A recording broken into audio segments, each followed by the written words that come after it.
یہ ایران، یہ افغانستان، یہ بنگلہ دیش، یہ مصر، یہ سوڈان، اس وقت پاکستان میں 70 لاکھ سے زیادہ ہمارے نوجوان نشہ کی بیماری میں اور نشہ کے عادی ہو گئے۔ بسم اللہ الرحمن الرحیم الف لام میم ذالک الکتاب لا ریب فیہ صدق اللہ العظیم۔ قائدین محترم، قابل احترام شرکائے مجلس، ماں، بہنوں اور بیٹیوں، ہماری زندگی میں آج کی یہ رات بہت قیمتی ہے۔ ہر لمحہ ایک سعادت ہے، اور نہ جانے کب ہماری زندگی میں یہ رات پھر آئے گی کہ مصر کے، بنگلہ دیش کے، افغانستان کے، ہمارے فلپائن کے اور پاکستان کے وہ چمکتے اور دمکتے چاند تارے آج اس مسجد میں موجود ہے، جن کو سننے اور جن کو دیکھنے، جن سے ملنا ایک بہت بڑی سعادت ہے۔ بہت سارے لوگ ہوں گے جو اس سعادت سے محروم ہیں، اور یہ قرآن اللہ کا دسترخوان ہے، اور آج آپ مہمان ہیں۔ میزبان اسی کو بلاتا ہے جس سے اس کی محبت ہو، تو اللہ تعالیٰ نے آپ لوگوں کو آج بلایا ہے۔ یہ قرآن امانت ہے اللہ کی طرف سے، اور ایک ایسی امانت ہے جس کو اللہ تعالیٰ نے آسمانوں کو، پہاڑوں کو اور زمینوں کو پیش کیا تو انہوں نے انکار کیا کہ ہم اس کا بوجھ نہیں اٹھا سکتے، اور اللہ تعالیٰ نے وہ بوجھ اٹھانے کا صلاحیت، اس بوجھ کو قبول کرنے کا جذبہ اس انسان کو عطا کیا، جس کے بارے میں رب نے خود فرمایا ہے کہ اِنَّ سَنُلْقِي عَلَيْكَ قَوْلًا ثَقِيلًا، میں آپ پر ایک بہت بھاری بوجھ ڈالنے والا ہوں۔ یہ بھاری بوجھ ہے جس کو اٹھانے سے پہاڑوں نے، زمین نے اور آسمانوں نے معذرت کی۔ تو جو لوگ اس بوجھ کو اٹھائیں گے، قرآن کریم کو اپنی سینے میں محفوظ اور اپنے عمل میں لائیں گے، پھر کیا ہوگا؟ پھر جنت اس کے انتظار میں، پھر نبی مہربان صلی اللہ علیہ وسلم کی شفاعت، پھر نبی مہربان صلی اللہ علیہ وسلم کے ہاتھوں سے جام کوثر۔ تو یہ قرآن دنیا میں بھی رہنما ہے، یہ قبر میں روشنی ہے، اور یہ قیامت میں نجات کا، شفاعت کا، جام کوثر کا، جنت کا اور اللہ تعالیٰ کے ساتھ ملاقات کا ذریعہ ہے۔ اور یہ واحد کتاب ہے جس کے آغاز میں یہ کہا گیا کہ لا ریب فیہ، اس میں کوئی شک نہیں ہے، ھدی للمتقین، یہ ہدایت اور رہنما ہے اللہ سے ڈرنے والوں کے لیے۔ بس میرے بہت ہی پیارے بھائیوں، یہ تو اللہ کا احسان ہے کہ اس نے ہم سب کو توفیق دی ہے کہ ہم نے اس پر ایمان لایا ہے۔ ایمان لانے کے بعد اب اس پر عمل کرنا ہے۔ یہ عمل اس کے بغیر قرآن کا تصور نہیں ہے۔ اگر آپ کے گلے میں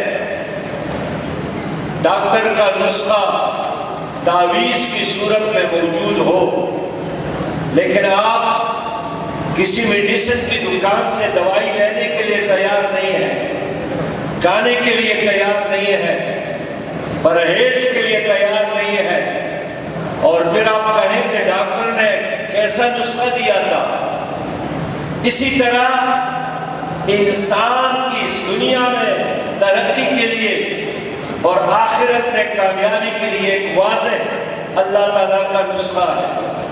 ذالک الکتاب لا ریب فیہ، اس میں کوئی شک نہیں ہے۔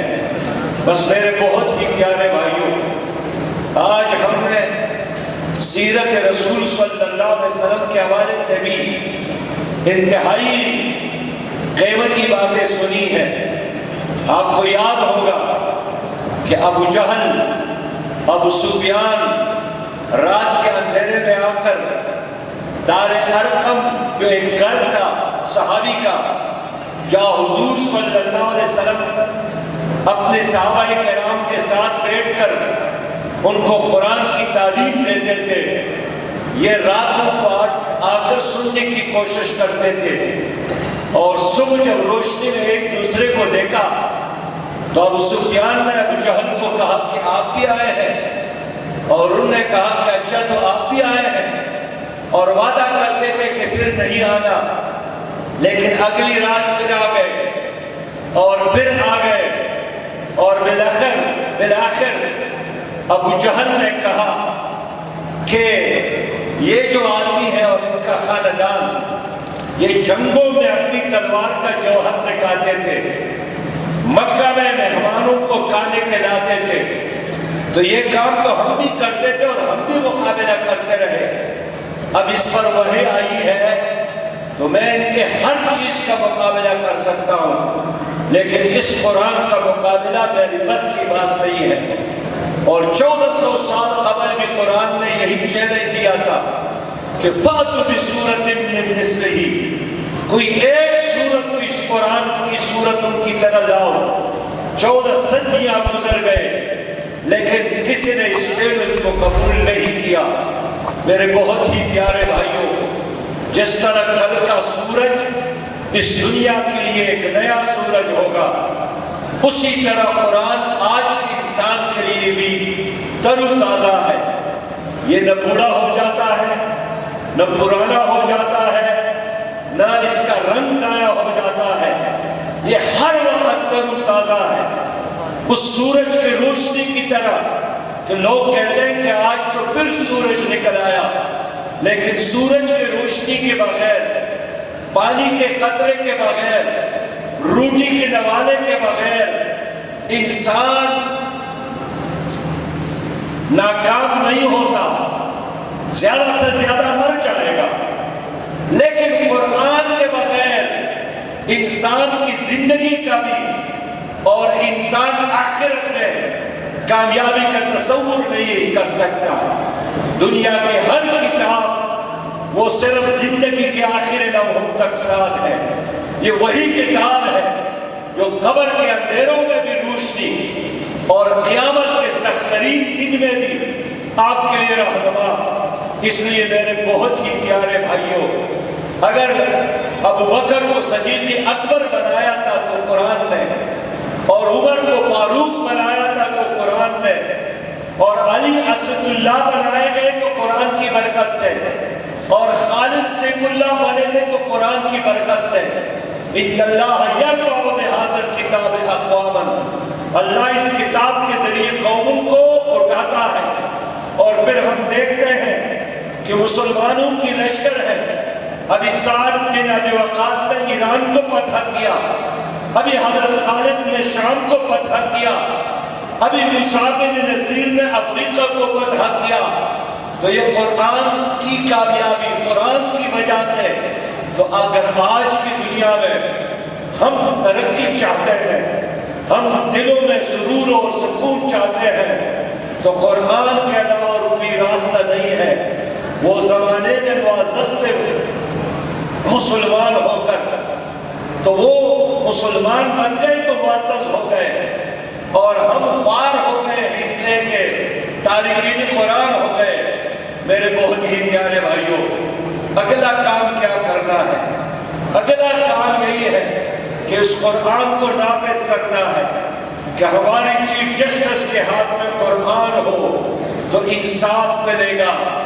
آج کی چیف جسٹس کے ہاتھ میں ہر کتاب موجود ہے، ایرا لیکن قرآن موجود نہیں ہے۔ اللہ نے حکم دیا ہے جو قرآن کے مطابق فیصلے نہیں کرتے کافر ہیں، اور ہمارے ملک میں قرآن کے مطابق فیصلے نہیں ہوتے۔ بما انزل اللہ فاولئک هم الکافرون۔ تو میرے دوستو یہ کیسے ممکن ہوگا کہ ہمارے عدالتوں میں قرآن نظر آئے، ہماری معیشت قرآن کی روشنی میں بن جائے، ہمارے تعلیمی اداروں میں قرآن کا نظام تعلیم ہو۔ اب دیکھیے یہ ایران، یہ افغانستان، یہ بنگلہ دیش، یہ مصر، یہ سوڈان، ہماری زبان، ہمارے رنگ مختلف، لیکن قرآن نے ہمیں ایک خاندان، ایک جماعت، ایک امت بنایا ہے۔ قرآن کے بغیر پھر ہم تقسیم ہوں گے رنگ اور نسل کی بنیاد پر۔